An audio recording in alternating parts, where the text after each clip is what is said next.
Today on AskBloop, where did the idea for Tasteful come from?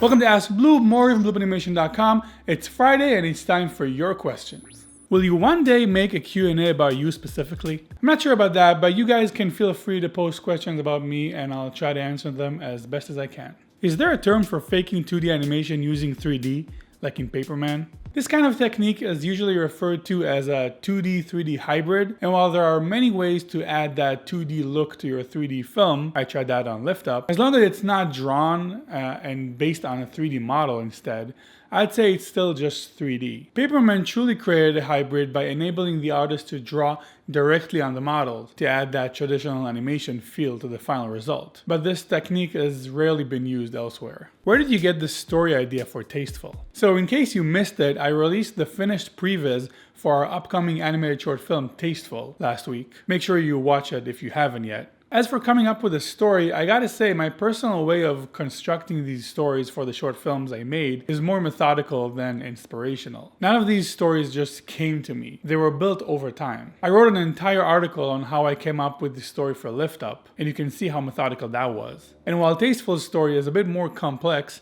it started very simple. The initial premise was simply a world of animals instead of humans, which isn't an original idea, but then focusing on street food and what happens if one of the food trucks serves food that is made out of one of the animals, and how it will turn into a funny competition between the two animals. So that was the initial premise, but from there, after a lot of storyboarding and feedback, the story evolved into what it is today, which I will spoil right now, so again, if you haven't watched it, watch the previs and get back. The story now has the message of how you can't please everyone, and some people are always going to be mad about something. It also makes fun a little bit of vegetarians and vegans. Do you think I knew all of that when I came up with the initial idea?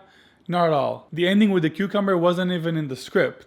This was a last-minute change that added much more depth to the story and pushed the point of how some people are always going to be unhappy with what you do. Building a story, even for a 2-minute film, is a long process and not something that you do once and forget it.